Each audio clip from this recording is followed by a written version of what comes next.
You ask Tiger to calculate. This deals with linear inequalities with one unknown. The final result is x smaller than 6. Let's solve it step by step. Group all constants on the right side of the inequality. Subtract 7 from both sides.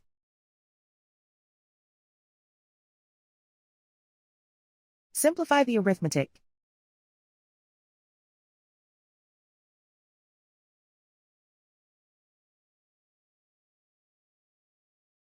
Isolate the x.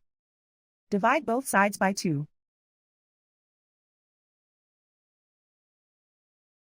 Simplify the fraction.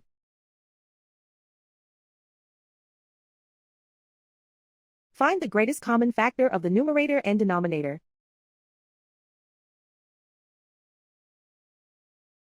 Factor out and cancel the greatest common factor.